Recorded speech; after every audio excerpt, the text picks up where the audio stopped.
Hi. First of all, good afternoon, something like that. Uh, Today I just want to kind of debrief you guys on what occurred today. Uh, we had a bunch of youth, we had a bunch of police officers, we had a bunch of community leaders of all race, ethnicity, athletes, and it was an open forum, open dialogue, and honest conversation. We came together as a group first, as one big group first.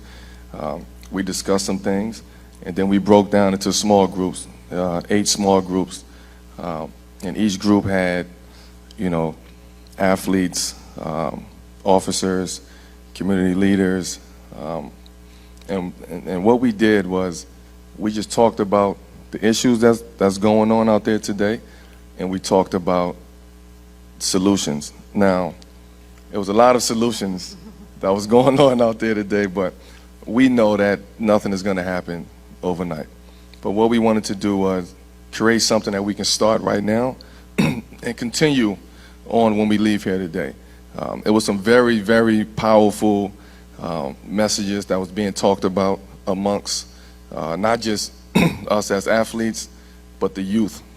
And the youth really, really spoke out today about how they feel about their community, how they feel about police officers, how they feel about relationships, and how we can mend these relationships. Both parties spoke, police spoke, youth spoke, athletes spoke, and we really got a lot of messages out of today. So, hopefully we can kind of continue this dialogue, and I think we created something today that will continue on, not just today, but in the future as well. Now we're going to open it up for questions. Please raise your hand. Jim Hill right in the middle. Wait for the mic to come to you. Yeah, Carmelo, Jim Hill, CBS Sports here in Los Angeles. Was there anything that really surprised you about what the young people had to say today? And also, what's your reaction to the statement made by Michael Jordan today? So let me answer your first question first. A lot of the things that was kind of brought up from the youth was respect, trust,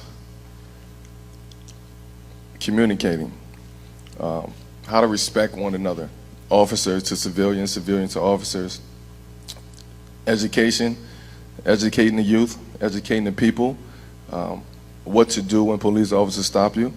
I think that kind of get lost in translation a little bit. I don't think our youth is educated on those things. A lot of our youth who's in these situations don't have the education at home, don't have the parents at home to focus in on those topics at hand. So to answer your question on the Michael Jordan thing, I thought it was brilliant, and about time, that he stepped up, said what he said, because he's, at the end of the day, amongst us, he is our face. I mean, he's a African American, a very powerful African American. So for him to step up in the midst of these times right now, it was very big on his behalf, and not also just step up. It's not always about money and giving back, but for him to step up and put his money where his mouth at, I mean, the timing was perfect. Next question. Mark Spears. Carmelo, can you just talk about where it first started for you putting this together, and then now after seeing it, what does it mean to you to have seen what could happen from this? It started, I want to say 3 o'clock in the morning, one night, after watching CNN all day and watching all the tragedies that was happening back to back to back. And it took me a while to kind of get to that point, because a lot of times when things happen like that, everybody just quickly jumps to social media. Everybody has an opinion. Nobody know the facts. Nobody know what was going on. And we are quick to say kind of Black Lives Matter without not even knowing both sides of the story. So I wanted to take my time. I wasn't going to say nothing at first, because I kind of like to stay behind the scenes. And then I went to bed, and I woke up in the middle of the night, and I just started typing. And as I was typing, I just started speaking. I spoke from the heart. And the first thing that came to my mind was, I have to get my athletes, my fellow athletes, to step up and use their voice and use their platform in the best way that they can. And now that I've seen it, I mean, it went from an Instagram post to, me getting, LeBron and D-Wade and CP to open up the ESPYs, which was a big platform for us, to now.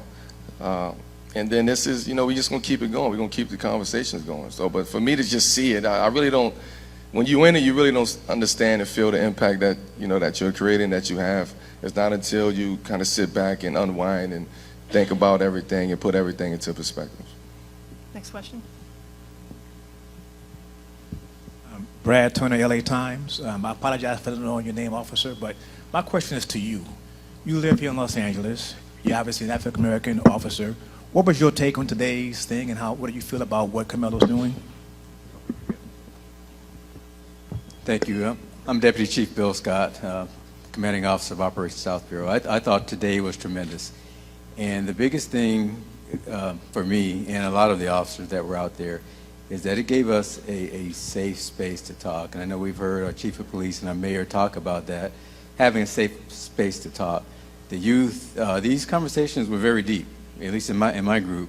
And I participated, and we had officers of all rank, but it gave us a place to talk where we actually could say things that you normally don't get to say or hear from particularly people of that age, the youth, as Mr. Anthony talked about. So that was very powerful. And some of the things that I heard, it brought a perspective that I didn't realize. So it was a very powerful thing, I think, for me, and apparently from everybody in my group. It gave us that space to actually have the dialogue necessary to drive change. Last question. Carmelo, what's the next step? How do you take this from conversation and a lot of give and take and discussion to actually implementing change in the community? Well, I mean, if I had the solution, then this would be corrected already. I always said that it's not going to happen overnight. I'm not going to change it by myself. I think it's going to take a collective effort, and it's going to take time. But we have to start by talking about it, being honest with one another, not just pointing the fingers at the officers or the officers pointing the fingers at us. Or, we know that the officers are a very united front when things as such happens. I don't think we need that. I think we need a direct dialogue with everybody. For me personally, I mean, continue these small groups. I think a lot of things come out when you put people in the small groups and talk about it. People feel comfortable. We leave the cameras out. A lot of people don't like to talk, and no disrespect to you guys, but a lot of people don't like to talk in front of cameras about things that is affecting them, affecting their community, what's happening, what's not happening. So for everybody, I think we all need to just, in our own communities, get back into our own communities and start individually back into our own individual communities.